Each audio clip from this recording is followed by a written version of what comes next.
اچھا جی اخوان، آج ہم جز 28 کر رہے ہیں، اور جز 28 جو ہے وہ سورہ مجادلہ سے شروع ہوتا ہے۔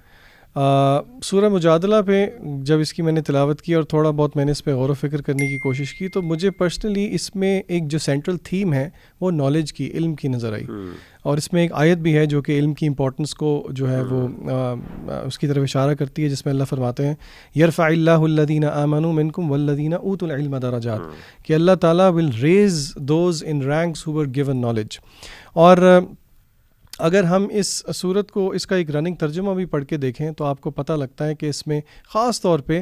اس میں ہمیں یہ چیز پتہ لگتی ہے کہ اگر نالج اور اس کی پرائرٹی اپنی جگہ پہ سیٹ رائٹ ہو تو پھر ہمیں پتہ لگتا ہے کہ ہماری دین کی پرائرٹیز کیا ہونی چاہیے۔ خاص طور پہ اگر آپ قرآن اس کی صورت کی آخری آیت کو دیکھیں، آیت نمبر 22 میں اللہ تعالیٰ فرماتے ہیں لا تجد قوما یؤمنون باللہ والیوم الآخر یوادون من حاد اللہ ورسولہ ولو كانوا آباءهم وابناءهم واخوانهم وعشیرتهم اولئک کتب فی قلوبهم الایمان وایدهم بروح منہ، یعنی کہ اللہ تعالیٰ کہتے ہیں کہ آپ نہیں پائیں گے ان لوگوں کو جن کے پاس حقیقی ایمان ہے کہ وہ ان لوگوں کو جو کہ اللہ اور اس کے رسول کو ڈیفائی کرتے ہیں، یعنی کہ ان کے اگینسٹ جاتے ہیں، چاہے وہ ان کے اپنے والدین ہوں، ان کے اپنے بچے ہوں، ان کے اپنے بھائی ہوں، ان کی اپنی ایکسٹینڈڈ فیملی ہو۔ یہاں پہ ہمیں یہ پتہ لگتا ہے کہ دین کا صحیح علم آ جانے کے بعد انسان کے لیے دین سے زیادہ کوئی اور چیز پرائرٹی نہیں ہونی چاہیے، اور نہ ہی ہو سکتی ہے، چاہے وہ ہمارے اپنے خلاف ہو، ہمارے قرابت داروں کے خلاف بھی کیوں نہ ہو۔ تو یعنی کہ دین کا صحیح نالج بیگز دا فیکٹ کہ دین کی جو پرائرٹی ہے اس کے آگے اوپر کوئی بھی پرائرٹی نہیں ہونی چاہیے۔ اچھا، ادھر اللہ تعالیٰ نے انہی لوگوں کو حزب اللہ بھی کہا ہے کہ یہ وہ لوگ ہیں جو اللہ سبحانہ و تعالیٰ کی جماعت ہے، اور اس کی جو کیریکٹرسٹکس ہیں اس جماعت کی وہ یہی ہیں، جیسے ذیشان بھائی نے کہا کہ جب وہ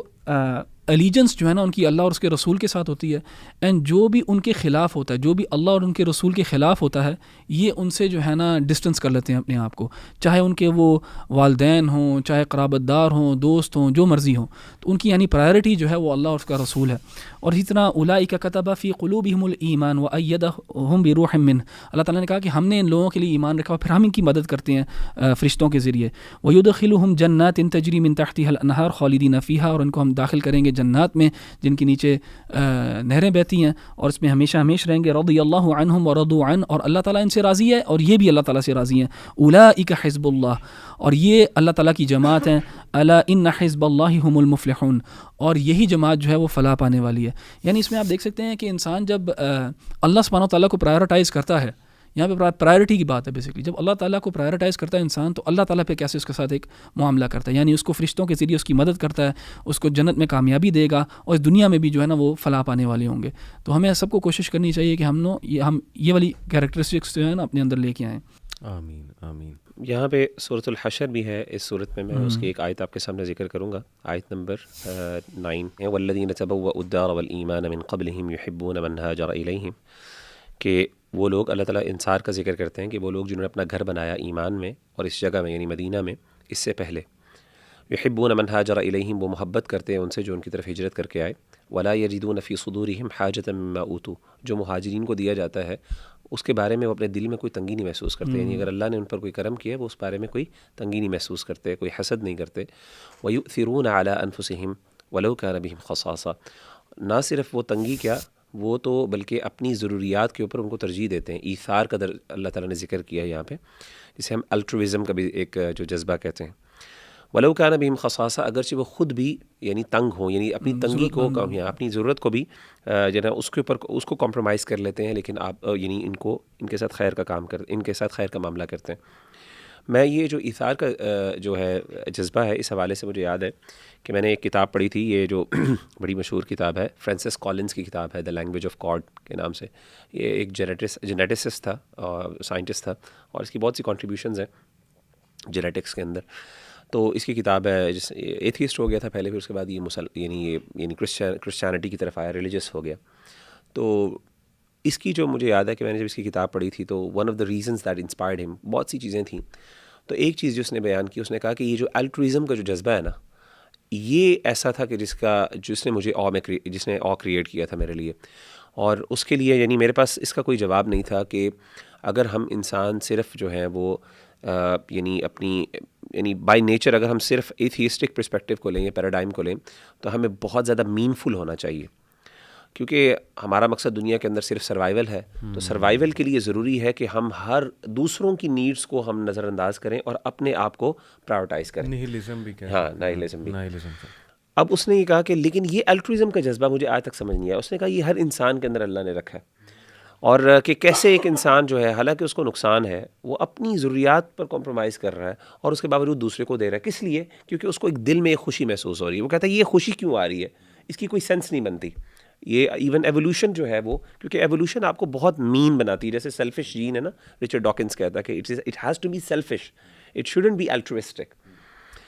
تو مجھے یاد ہے کہ اس حوالے سے اللہ کے رسول صلی اللہ علیہ وسلم کی ایک حدیث بڑی پیاری آپ لوگوں نے سنی ہوگی کہ اللہ کے رسول صلی اللہ علیہ وسلم کے پاس ایک شخص آیا، آپ کے پاس کچھ مہمان آئے تو آپ صلی اللہ علیہ وسلم نے اپنے ایک صحابی کو اپنے گھروں میں بھیجا کہ جا کے پتہ کر کے آؤ کہ گھر میں کچھ کھانے پینے کے لیے ہے. تو انہوں نے کہا کہ گھر میں پانی کے سوا کچھ نہیں ہے. تو اللہ کے رسول نے پھر اپنے صحابہ سے کہا کہ میرے صحابہ بتاؤ تم میں سے کوئی ہے جو اس کی مہمان نوازی کرے گا. تو ایک صحابی اٹھے بغیر پوچھے اپنے اہل ویال سے ہاتھ پکڑا، اس کو گھر میں لے گئے. گھر میں جا کے اس نے کہا کہ اکریمی ضیف رسول اللہ، اپنی بیوی سے کہا کہ اپنی اللہ کے رسول صلی اللہ علیہ وسلم کے جو مہمان ہیں یعنی اللہ کے رسول کے جو مہمان ہیں ان کی عزت کرنی ہے آپ نے. اور انہوں نے پوچھا کہ گھر میں کھانے کے لیے کیا اس کے لیے کچھ کھانے کے لیے ہے؟ تو یعنی جذبہ اتنا تھا کہ انہوں نے بیگم سے بھی نہیں پوچھا اور فوراً لے گئے کہ کچھ نہ کچھ انشاءاللہ نکل آئے گا. تو گھر میں پہنچے تو انہوں نے کہا کہ گھر میں کچھ نہیں ہے سوائے بچوں کے لیے. تو انہوں نے کہا کہ آپ ایسا کریں کہ بچوں کو بہلا کے سلا دیں تو ہم نہ نبی صلی اللہ علیہ وسلم کے اس مہمان کی مہمان نوازی کریں گے. اور یہ بھی کہا کہ چراغ جو ہے وہ بجھا دینا تاکہ ان کو یہ نہ لگے، مہمان کو لگے کہ ہم جو ہے نا اپنا کھانا چھوڑ کے ان کو کھلا رہے ہیں. تو انہوں نے چراغ بھی بجھا دیا اور انہوں نے کھانا کھایا مہمان نے. تو اس کے بعد ان کو رخصت کر دیا، بچے بھوکے سو گئے. کہاں انسان چلے اپنے آپ پہ تو کمپرومائز کر رہا تھا، اپنے بچوں پہ نہیں کرتا. انسان کہتا ہے بچوں کی ضرورت بہت، اس پہ میں کمپرومائز نہیں کر سکتا، لیکن اپنے بچوں کو بھی سبحان اللہ ایک گرون اپ مین کے لیے، ایک ان نون بندے کے لیے جو اللہ کے رسول کا ایک مہمان ہے، میرا مہمان بھی نہیں ہے سبحان اللہ. تو اگلے دن اللہ کے رسول صلی اللہ علیہ وسلم نے اس سے پوچھا کہ تم نے کیا عمل کیا رات کو؟ تو وہ حیران ہوا کہ اس نے کہا کہ پتہ نہیں، اسے آگے سے پوچھا ہوگا کہ کیا مجھ سے کوئی غلطی ہو گئی ہے مہمان نوازی میں. تو اللہ کے رسول صلی اللہ علیہ وسلم نے فرمایا کہ جو تم نے عمل کیا ضحک اللہ من فعالکما، کہ اللہ تعالیٰ تمہارے ان دونوں تمہارے میاں بیوی کے اس کام کی وجہ سے اللہ تعالیٰ مسکرائے ہیں رات کو. سبحان اللہ. اس سے پتہ چلا کہ یہ الٹروازم کا جو جذبہ تھا. اور پھر یہ آیت نازل ہوئی والذین تبوؤا الدار والایمان من قبلہم یحبون. اللہ نے تعریف کی ان صحابہ کی کہ اپنی ضروریات کے اوپر جو ہے نا ترجیح دیتے ہیں مہاجرین کو. یعنی اسلامی بھائی چارہ اتنا قریبی ہے کہ سبحان اللہ اپنے خونی رشتوں کو یعنی وہ کہاں ہو اور یہاں پہ سبحان اللہ. اور میں سمجھتا ہوں کہ جب اسلامی رشتہ ایک بندے کا ہو اور ایک مسلمان بھائی ہو اپنا خونی رشتہ، تو اس سے کیا محبت ہونی چاہیے انسان کو، ڈبل ان کے ساتھ جذبہ ہونا چاہیے. آگے وہ دعا بھی بتائیں نا جو اسے اگلی آیت میں دعا بھی ہے، وَلَا تَجْعَلْ فِي قُلُوبِنَا غِلًّا لِّلَّذِينَ آمَنُوا رَبَّنَا إِنَّكَ رَءُوفٌ رَحِيمٌ. اللہ تعالیٰ ہمارے دلوں کے اندر اپنے بھائیوں کے لیے کوئی وہ جو ہے کوئی دشمنی، کوئی حسد وغیرہ اس طرح کی چیزیں نہ ہوں. سبحان اللہ. تو یہ میں سمجھتا ہوں کہ بڑی اچھا یہ جو آپ نے دعا اپنے آخر میں شیئر کی ہے نا، یہ ویسے تو ایک اسپیسیفک کانٹیکسٹ کے اندر، لیکن اس کو جنرلی بھی ہمیں دیکھنا چاہیے کہ کچھ ہمارے ہاں نا لوگ ہیں، گروہ ہیں جو مسلمان جو گزر چکی ہیں ان کو برا سمجھتے ہیں، ان کے اندر اپنے دل میں بغض رکھتے ہیں، نفرت کرتے ہیں اور برا بھلا کہتے ہیں جنرلی. حالانکہ جو وہ مسلمان ہیں وہ اسی ایمان کی حالت میں اس دنیا سے گئے ہوتے ہیں، تو ان کے اوپر بھی یہ آیت لاگو ہوتی ہے جس میں اللہ تعالیٰ نے تعریف کی ان لوگوں کی والذین جاءوا من بعدہم یقولون ربنا اغفر لنا ولاخواننا الذین سبقونا، کہ اللہ تعالیٰ نے تعریف کی کن لوگوں کی کہ جو لوگ دعا کرتے ہیں اللہ تعالیٰ سے کہ ہمیں بھی معاف کر اور ہمارے بھائیوں کو جو ہم سے پہلے گزر چکے ہیں ان کو بھی معاف کر. ولا تجعل فی قلوبنا غلا للذین آمنوا، اور ہمارے دل میں غل یعنی نفرت یا کوئی کسی قسم کی فرکشن نہ ڈال ان لوگوں کے لیے جو ایمان لے کے آئے ہیں. ربنا انک رؤوف رحیم. تو یعنی اس میں ہمیں نا پاسٹ کے اندر دیکھ کے مسلمانوں کو ان کی غلطیوں کی وجہ سے اور پرسیوڈ غلطیاں، ہو سکتا ہے غلطیاں ہوں بھی نہ، آپ کی پرسیپشن ہو کہ وہ غلطیاں ہیں، اور پھر ایک بغض پالنا ان کے لیے، یہ اس آیت کی نفی ہے. اللہ تعالیٰ اس چیز کو پسند نہیں کرتا. اللہ تعالیٰ اس چیز کو پسند کرتا ہے کہ انسان جو ہے نا مسلمانوں کے معاملے میں جو پاسٹ میں بھی گزر چکے ہیں ان کے بارے میں انسان جو ہے نا حسن ظن رکھے. یہ مجھے ایک اسکالر کی ایک اسٹیٹمنٹ یاد ہے، انہوں نے کہا تھا کہ our history is as human as we are. ہاں بالکل ایسے ہی. یعنی ہمیں یہ ایزیوم نہیں کرنا چاہیے کہ ہماری ہسٹری جو ہے اس کے اندر آل جو ہے نا پرفیکشن ہے، کمال ہے. نہیں، اس میں بھی انسان تھے، کمزوریاں تھی، جنگیں تھی، آپس میں لڑائیاں تھیں. لیکن ایز ہیومنز کبھی کبھی ایسے ہو سکتا ہے کہ بشری تقاضے کے تحت کوئی قدورت کوئی چیز نہ جائے، تو اس کے لیے ایک بڑی پیاری آیت ہے اسی موضوع پہ قرآن مجید میں. جنت میں جانے سے پہلے اللہ تعالیٰ خود اہل ایمان کے دلوں سے اگر کوئی چیز رہ گئی تو وہ نکالیں گے. وَنَزَعْنَا مَا فِي صُدُورِهِم مِّن غِلٍّ إِخْوَانًا. سبحان اللہ. بالکل ایسی، بلکہ یہ دعا حضرت علی نے کی تھی، حضرت زبیر رضی اللہ عنہ اور حضرت طلحہ سے جب وہ ظاہر ہے سول وار ایک ہوئی تھی، تو تب انہوں نے یہی دعا کی تھی کہ میں دعا کرتا ہوں کہ جب ہم جنت میں داخل ہوں تو اللہ تعالیٰ سب کچھ جو ہے ہمارے دل جو ہے وہ صاف ہو. جزاک اللہ. میں دیکھ رہا تھا کہ ماشاءاللہ سورہ مجادلہ سے لے کے سورہ تحریم بہت ڈیفیکلٹ ہے کہ ان میں سے ریفلیکشن کیا نہ لیا جائے. ہاں جی بالکل ایسی، کیونکہ بہت سی سورج ہیں اور جیمز ہیں ماشاءاللہ. لیکن یہ سورہ حشر کی آیات میں کوٹ کرنا چاہوں گا، ورس 18 اور ورس 19. یا ایھا الذین آمنوا اتقوا اللہ ولتنظر نفس ما قدمت لغد واتقوا اللہ ان اللہ خبیر بما تعملون. انٹرسٹنگ بات کہ 2 بار اللہ نے تقوی کا ذکر کیا. پہلی بار جو ہے وہ یہ کہا کہ اے لوگوں جو ایمان لائے ہو اللہ سے ڈرو، بی کانشیس آف اللہ، اور دیکھو تم میں سے ہر کوئی یہ دیکھ لے کہ اس نے کل کے لیے جو ہے وہ کیا جمع کر رکھا ہے. اب یہاں پہ ہمارا مائنڈ سیٹ چینج ہونا چاہیے کہ دیکھیے دنیا کے لیے تو ہم پلاننگ جو ہے نا وہ اگلے 10 سال کی بھی کر لیتے. ایک بڑا امپورٹنٹ سوال ہے نا کہ where do you see your self in 5 years، لیکن کیا ہم نے کبھی یہ سوچا کہ where do we see our self in 100 years؟ تو قبر میں ہوں گے نا. ہاں ان دی ہیئر آفٹر ہمارا کیا جو ہے وہ مقام ہوگا. دنیا کے حوالے سے ٹاپ کی سوچ بناتے ہیں ہم، دین کے حوالے سے ہماری سوچ پتہ ہے کیا ہے؟ بس جی میرے لیے دعا کریں، اللہ مجھے ہدایت دے، اللہ تعالیٰ میرے گناہ معاف فرمائے. یعنی بیر منیمم 50% میں ہم نے پاس ہونا ہے. تو یہ دیکھیں اللہ سبحانہ وتعالیٰ کہتے ہیں کہ نہیں، اگر مجھ سے ملاقات ہو جاتی ہے تو پھر کیا تم نے رکھا ہوا ہے اپنے کل کے لیے. اور اس میں جو ہے نا وہ پرو ایکٹیونیس کی طرف بھی اشارہ ہے. جو اسٹیون کووی نے پہلی ہیبٹ ہی پرو ایکٹیونیس رکھی اپنی 7 habits of highly successful people, کہ یعنی پہلے سے تیاری کرو، ریئیکشنری نہ ہو. اور ہماری عادت بطور قوم اللہ معاف کرے، begin with the end in mind بھی، لیکن پرو ایکٹیونیس ہے کہ پہلے سے آپ تیاری کرو. رسول اللہ صلی اللہ علیہ وسلم نے کہا نا الکیس من دان نفسہ وعمل لما بعد الموت، کہ جو عقل مند انسان ہے، پروڈنٹ انسان ہے، وہ اپنا حساب کرتا ہے اور اس چیز کے لیے کام کرتا ہے جو موت کے بعد ہے، جو موت کے بعد ہے. اور ان اللہ خبیر بما تعملون، اور دیکھو اللہ سبحانہ وتعالیٰ تو تمام ان چیزوں سے باخبر ہے جو بھی تم کرتے ہو. اور پھر اگلی آیا وَلَا تَكُونُوا كَالَّذِينَ نَسُوا اللَّهَ فَأَنسَاهُمْ أَنفُسَهُمْ أُولَٰئِكَ هُمُ الْفَاسِقُونَ. اور دیکھو ان کی طرح نہ ہو جانا جو اللہ کو بھلا بیٹھے، پھر اللہ نے انہیں ان کا آپ بھلا دیا. یہی تو لوگ جو ہیں وہ اصل میں فاسق ہیں. دیکھیں اللہ کو بھلانا یہ کیا ہے، اور اللہ اپنا آپ بھول جانا یہ کیا ہے. مثال کے طور پہ اب ہم میں سے کوئی بھی نہیں بھولتا دانت میں تھوڑا سا درد ہو جائے ہم بھاگتے ہیں ڈینٹسٹ کے پاس فوراً سے، یا اپنا خیال بھی رکھتے ہیں، بال بھی بناتے ہیں، نہاتے ہیں، سب کچھ کرتے ہیں. اوبیسلی یہاں پہ اپنے آپ کو بھولنے سے مراد ہے کہ وہ انسان یہ بھول جاتا ہے کہ اس کا زندگی کا مقصد کیا ہے. وہ نیکی کے کام کرنا بھول جاتا ہے، اور وہ بلکہ نیکی کی پہچان بھی اس کے دل سے جو ہے وہ اٹھ جاتی ہے، اور وہ برائی کو بھی نہیں پہچان سکتا، نیکی کو بھی نہیں پہچان سکتا. تو میں یہ آڈینس کو کہنا چاہوں گا کہ دیکھیں خودی کا جو کانسیپٹ ہے نا وہ بیسیکلی یہ کہ اپنے آپ کو جانو، اپنے آپ کو جانو. ٹھیک ہے، لیکن آئی تھنک کہ خودی میں سب سے پہلے آتا ہے کہ اللہ کو جانو. میں یہ کہنے لگا تھا کہ ٹوسٹ ہے ہمارے یہاں، یہ کہا جاتا ہے سب سے پہلے اپنے آپ کو پہچانو تو تم اللہ کو پہچانو گے. حالانکہ الٹا ہونا چاہیے، تم اللہ کو پہچانو گے تو تم اپنے آپ کو پہچانو گے. قرآن مجید میں دیکھیں اللہ نے اپنا تعارف کرایا ہے بڑا روبدار، اور وہی بات ہے کہ ہمیں پتہ ہونا چاہیے ہمارا رب جو ہے وہ کون ہے. اس سے کیا ہوگا، ہماری اپنی سیلف آئیڈینٹی امپروو ہوگی، ہمارا کانفیڈنس بڑھے گا، سیلف اسٹیم بڑھے گی. جتنی اللہ کی اطاعت کرتے جائیں گے اتنا ہمیں کانفیڈنس ملتا جائے گا. تو یہ میری طرف سے علی بھائی، یہ آپ نے جو بات کی نا کہ ہمیں اللہ تعالیٰ کو پہچاننا چاہیے، بالکل آگے جو آیات ہے نا اسی سورہ کے اندر، وہاں پہ ایک بڑا ہی خوبصورت مجموعہ اکٹھا کیا گیا اللہ تعالیٰ کے ناموں کا، اپنے تعارف کا. تو میں صرف وہ پڑھوں گا اور ہماری آڈینس کے اوپر ہے کہ پھر ایک ایک نام کے بارے میں نا وہ سیکھیں اور سمجھنے کی کوشش کریں اور دیکھیں کہ ان کا رب کون ہے. اللہ سبحانہ و تعالیٰ کہتے ہیں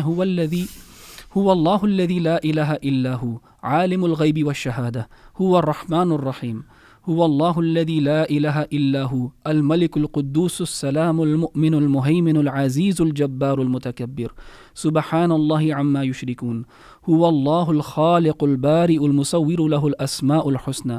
یسبح له ما فی السماوات والارض وهو العزیز الحکیم. یعنی یہ بہت ہی خوبصورت جو ہے نا 3 آیات ہے میرا خیال، 1 2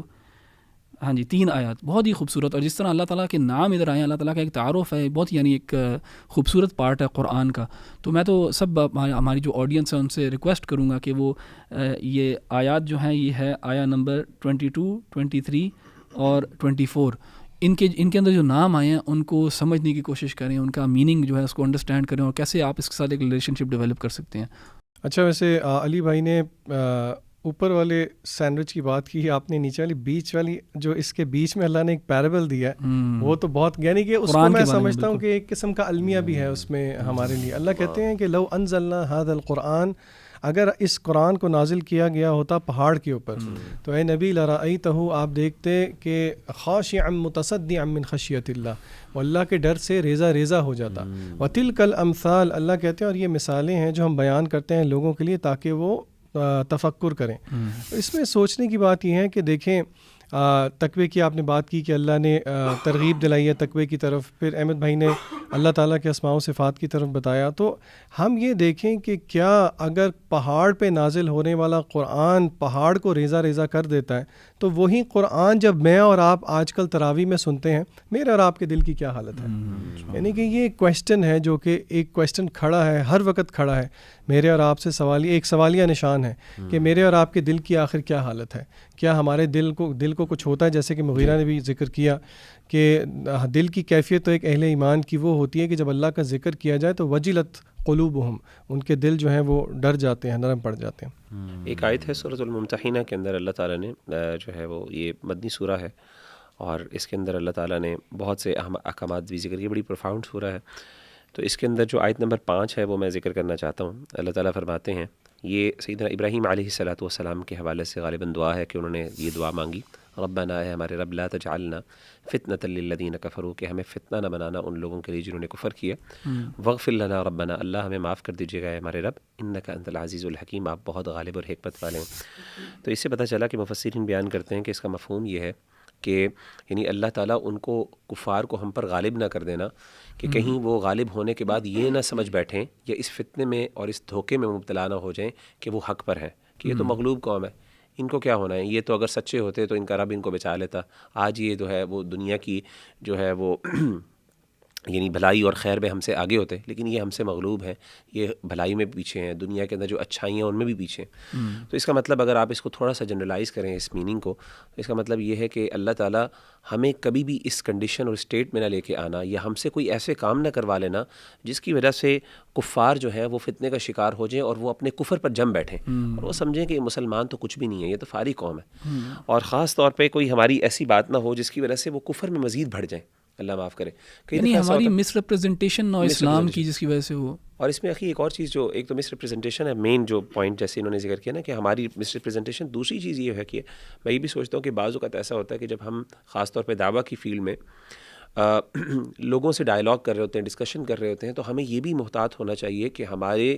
ڈسکشن کے اندر کہیں ایسا نہ ہو کہ آپ ایون حق بول رہے ہیں لیکن آپ کے حق بولنے کے طریقہ یا انداز ایسا ہو کہ اگلا بندہ وہ کلمہ کفر پہ جم جائے یا کلمہ کفر میں چلا جائے. مثال کے طور پہ میں سمجھتا ہوں کہ جیسے والدین کے ساتھ انسان کی ڈیلنگ ہوتی ہے، آپ دین پریکٹس کیا، آپ نے شروع کیا، اب آپ کے ساتھ والدین کے اختلافات ہو رہے ہیں گھر کے اندر. اب ہوئیے گا، اب آپ کیا کر رہے ہیں، بار بار ان کو پوائنٹ آؤٹ کر رہے ہیں، بار بار جا کے ان کو بتا رہے ہیں آپ یہ غلط کر رہے ہیں، یہ کر رہے ہیں، آپ بدعت کر رہے ہیں، آپ یہ کر رہے ہیں، آپ شرک کر رہے ہیں، یہاں تک مطلب آبویسلی آپ بات ٹھیک ہوگی آپ کی، لیکن کہیں آپ کی اس طرح کے کہنے کی وجہ سے کہیں ایسا نہ ہو کہ ماں باپ کے منہ سے کلمہ کفر نکل جائے، کہیں کہ نہیں میں نے تو ایسے ہی کرنا، جو کرنا کر لو، یہی دین ہے، یہی توحید ہے. یا پھر اگر فار ایگزامپل آپ باپ کو بار بار کہہ رہے ہیں کہ نماز جو ہے نا یہ سود ہے، یہ حرام ہے، آپ کیوں کھا رہے ہیں، یہ کر رہے ہیں، وہ کر رہے ہیں، تو باپ کہیں غصے میں آ کے یہ نہ کہہ دے نہیں بیٹا یہ حلال ہے، کلمہ کفر ہو جائے گا. سبحان اللہ. تو کہنے کا مطلب ہے کہ ہمیں نا، اور یہ مفسرین علماء نے اس بات کا ذکر کیا ہے کہ ہمیں اس بات پہ بہت محتاط ہونا چاہیے کہ کہیں ہماری وجہ سے کوئی بندہ کفر میں زیادہ نہ بڑھ رہا ہو، یعنی ہم کسی کے لیے فتنے کا باعث نہ بنیں. ہم ہمیشہ خیر کا باعث بننا چاہیے، چاہے وہ کافر ہوں چاہے وہ ہمارے بھائی ہوں، تو we should always be a source of خیر. الحمدللہ. اچھا، آپ نے آیا نمبر 5 شیئر کی ہے، اس سے میں ایک آیت پیچھے جائیں گے تو آیا نمبر 4 کے اندر نا بڑا ایک امپورٹنٹ لیسن ہے. ہمارے ہاں نا کچھ لوگ ایک غلط تصور رکھتے ہیں انبیاء کے بارے میں کہ انبیاء جو تھے وہ بہت پیسو تھے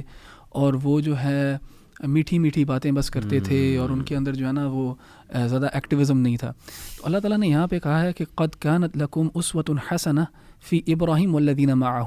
کہ تمہارے لیے بہت ایک خوبصورت مثال ہے ابراہیم علیہ السلام میں اور جو ان کے ساتھ تھے. اذ قالوا لقومہم انا براء منکم، جب انہوں نے کہا اپنی قوم سے، یعنی ابراہیم نے اور ان کے ساتھ جو تھے بلیورز، انہوں نے قوم سے کیا کہا کہ انا براء منکم، ہم بری ہیں تم سے، یعنی we disassociate ourselves from you. وَمِمَّا تَعْبُدُونَ مِن دُونِ اللَّهِ، اور اس چیز سے ہم ڈس ایسوسیٹ کرتے ہیں جس کی تم عبادت کرتے ہو اللہ تعالیٰ کے علاوہ. کفرنا بکم، ہم کفر کرتے ہیں تم میں،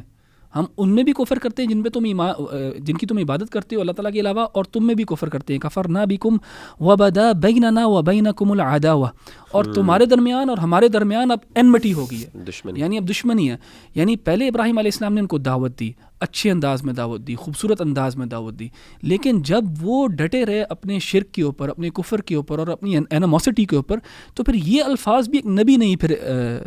بیان کیے ہیں جس کے بارے میں اللہ تعالیٰ کہتی ہے کہ تمہارے لیے ایک خوبصورت مثال ہے یہ. تو کیا کہا، کفرنا بکم وبدا بیننا وبینکم العداوہ والبغضاء، اور ہمارے اندر بغض ہے تمہارے لیے، ابداً حتی تؤمنوا باللہ وحدہ، یہاں تک کہ تم پھر اللہ تعالیٰ کی عبادت کرنے لگ جاؤ اکیلے کی. یعنی جب تک تم توحید پہ نہیں آتے تب تک جو ہے نا ہمارے اور تمہارے درمیان جو ہے نا وہ دشمنی ہے. حتی تؤمنوا باللہ وحدہ الا قول ابراہیم لابیہ، پھر ان کے اپنے والد صاحب کے ساتھ انہوں نے کیسا رویہ اختیار کیا اور ان کے لیے استغفار وغیرہ کیا. یعنی کہنے کا مطلب یہ ہے کہ جو انبیاء تھے وہ احسن انداز کے اندر، اچھے انداز کے اندر پکارتے تھے، بلاتے تھے، لیکن جب وہ دیکھتے تھے کہ یہاں پہ اب ہوپ نہیں ہے اور ریئیکشن جو ہے وہ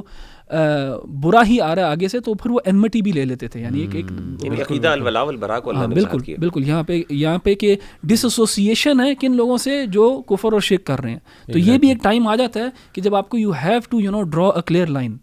کہ جہاں پہ آپ کو کہ یار اب جو ہے نا معاملہ جو ہے ڈس ایسوسیشن کا اور انمٹی کا ہے باقاعدہ. میک سینس، جزاک اللہ. اچھا اخوان، میری آخری ریفلیکشن سورہ صف میں سے ہوگی، اور یہ سب سے پہلے میں سمجھتا ہوں ڈیٹرنٹ ہے ہم چاروں کے لیے، اور پھر ہر اس مسلمان کے لیے جس کو داعی ہونا چاہیے.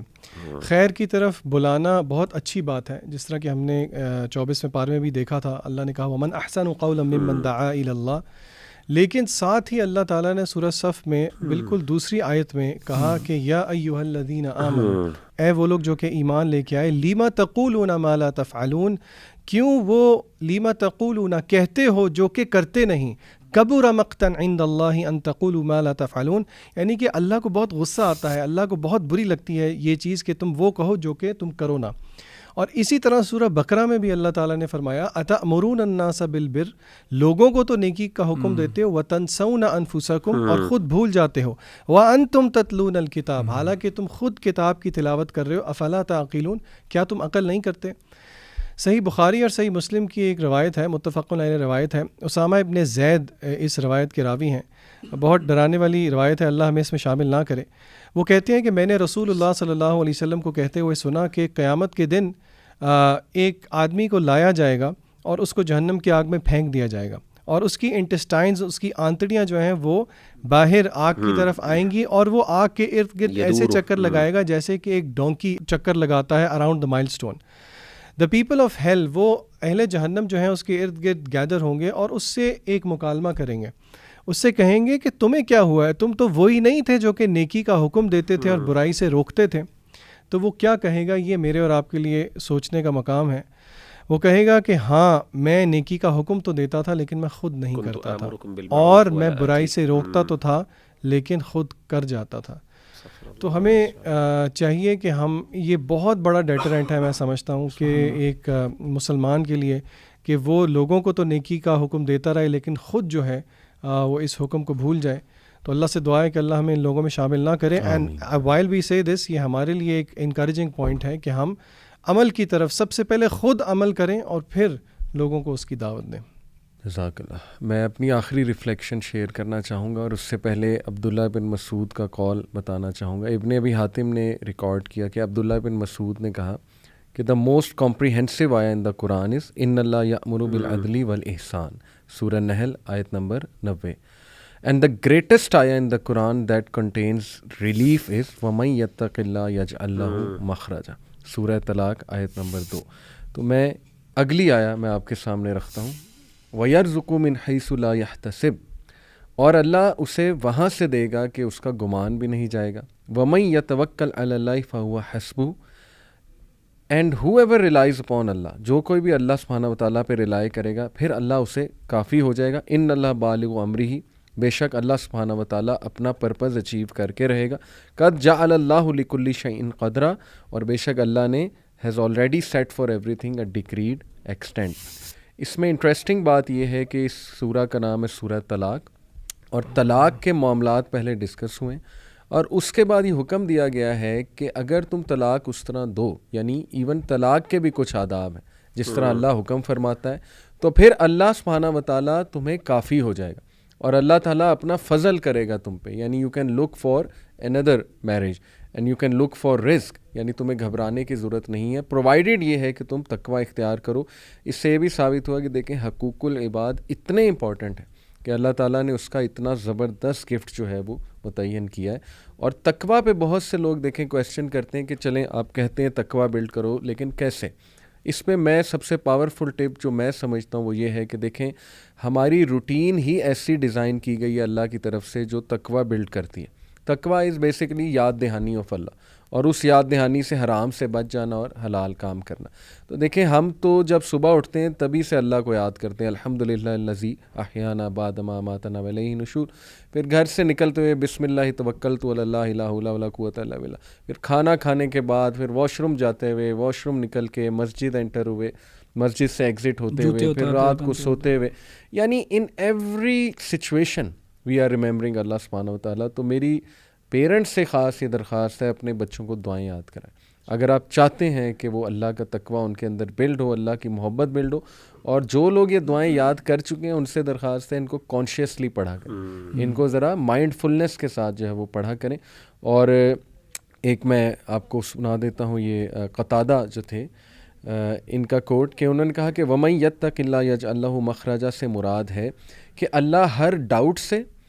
اور موت کے وقت جو ہاررز ہیں، موت کے وقت جو خوفناکیاں ہیں، ان سے تمہیں جو ہے وہ نجات دے گا، یہ اصل میں اس سے مراد ہے، اور یہ بہت بڑی بات ہے۔ موت کا خوف اور موت کے ڈر کی ہولناکیاں اللہ معاف کرے، جیسے ہم دعا کرتے ہیں نا کہ اللہ ہمیں فتنۃ المحیا والممات، یعنی اس حیات کے فتنے سے بھی، اور جو موت کے ٹائم پہ فتنہ آئے گا پتہ نہیں اس کی ہولناکیاں کیا ہیں، اللہ تعالیٰ ہم سب کو بچائے۔ تو یہ بہت ہی موٹیویشنل آیا ہے، اس میں ریلیف ہے، کسی بھی سچویشن میں انسان پھنسا ہوا ہے، انسان کو چاہیے تقوی اختیار کر لے، اللہ تعالیٰ کوئی نہ کوئی راستہ نکال دے گا، اور وہاں سے دے گا کہ اس کا گمان بھی نہیں جاتا، اور اللہ تعالیٰ اسے بے حساب دے گا اور اسے کافی ہو جائے گا۔ تو اللہ تعالیٰ ہمیں اپنے اوپر توکل کرنے والا بنائے، اور ہم سب کو تقوی اڈاپٹ کرنے کی توفیق عطا فرمائے۔ جزاکم اللہ خیر۔ اچھا علی بھائی، اس میں نا یہ جو آیت ہے یہ میرے بھی دل کے بڑی قریب ہے یہ آیت، کیونکہ مجھے یاد ہے 2014 میں نا میں بہت ہی مشکل سچویشن میں تھا، انگلینڈ میں تھا میں، اور میں نے جو بھی پلان کیا ہوا تھا وہ سب جو ہے نا like a house of cards وہ آ کے بالکل نیچے گر گیا، اور میں بڑا ہی پریشان تھا، مجھے یاد ہے۔ اور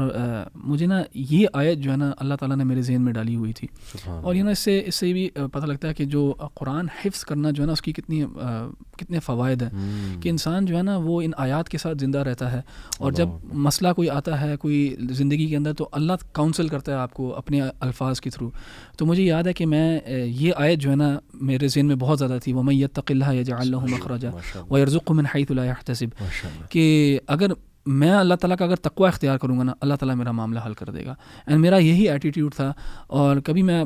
آپ کو ڈیٹیل میں سٹوری سناؤں گا کہ اللہ تعالیٰ نے پھر ویسے ہی کیا کہ میرا گمان بھی نہیں تھا، وہاں سے اللہ تعالیٰ نے میرا رزق جو ہے نا تیار کیا۔ بے شک۔ جزاک اللہ خیر۔ میں آخری آیت انشاءاللہ جو میں صرف ترجمہ کروں گا، اس میں تفصیلی میں نہیں جاؤں گا، سورہ ممتحنہ کی جو سیکنڈ لاسٹ آیت ہے وہ آیت نمبر 12 ہے، کہ اس میں اللہ تعالیٰ نے مومن عورتوں سے بیعت کی بات کی، اور یہ بات بڑی امپورٹنٹ ہے سمجھنا کہ جب اللہ تعالیٰ ان چیزوں پر نبی صلی اللہ علیہ وسلم سے کہہ رہے ہیں کہ بیعت لیں، تو اس کا مطلب ہے یہ گناہ تھے جو اس وقت خواتین کے اندر بہت زیادہ کامن تھے، جن سے اللہ تعالیٰ نے کہا کہ تم نے ان سے جو ہے نا وہ نہ کرنی ہے، یعنی تم نے یہ کام نہیں کرنے۔ اور میں سمجھتا ہوں اس کی کچھ نہ کچھ جو ہے نا وہ ریمینز آج بھی خواتین کے اندر پائے جاتے ہیں، اور خواتین ان چیزوں میں اکثر انوالوڈ ہوتی ہیں۔ تو میں صرف لسٹ کروں گا، اور مقصد اس کا یہی ہے کہ انسان اپنی اصلاح کرے۔ اس کا مطلب یہ نہیں کہ کسی خاتون کو ہم بلٹل کر رہے ہیں، کہنے کا مطلب ہے یہ گناہ عام طور پہ غلطیاں ان میں پائی جاتی ہیں۔ اللہ تعالیٰ نبی صلی اللہ علیہ وسلم کو فرماتے ہیں یا ایھا النبی و نبی صلی اللہ علیہ وسلم اذا جاءک المؤمنات، جب مومن عورتیں آپ کے پاس آئیں، یبایعنک، آپ سے بیعت کرنے کے لیے اسلام کی، تو آپ ان سے بیعت کیجیے کن چیزوں پہ؟ علی اللہ یشرکن باللہ شیئا، سب سے پہلے کہ وہ اللہ کے ساتھ شرک نہیں کریں گے، ظاہر ہے، ولا یسرقن، دوسری چیز چوری جو ہے خواتین کی، اور اس میں ملٹیپل فارمز ہو سکتی ہیں چوریوں کی، ولا یزنین، زنا نہیں کریں گی، ولا یقتلن اولادہن، اپنی اولاد کو قتل نہیں کریں گی، ولا یأتین ببہتان یفترینہ بین ایدیہن وارجلہن، اور نہ وہ بہتان ترازی کریں گے، یعنی ایک دوسرے پر بہتان لگانا، غلط باتیں ایک دوسرے کی طرف، اور خواتین بہت زیادہ کرتی ہیں لیاذ باللہ، دوسروں پہ غلط الزام، جھوٹے الزام، ولا یعصینک فی معروف، اور بھلائی کے اندر آپ کی نافرمانی نہیں کریں گی۔ اگر یہ ساری چیزوں پہ وہ ایگریڈ ہوتی ہیں، فبایعہن واستغفر لہن اللہ، آپ ان سے بیعت کر لیجیے اور اللہ تعالیٰ سے ان کے لیے استغفار کریں، ان اللہ غفور الرحیم، بے شک اللہ بخشنے والے رحم کرنے والے۔ اللہ تعالیٰ ہم سب کو عمل کرنے کی توفیق عطا فرمائے۔ السلام علیکم و رحمۃ اللہ۔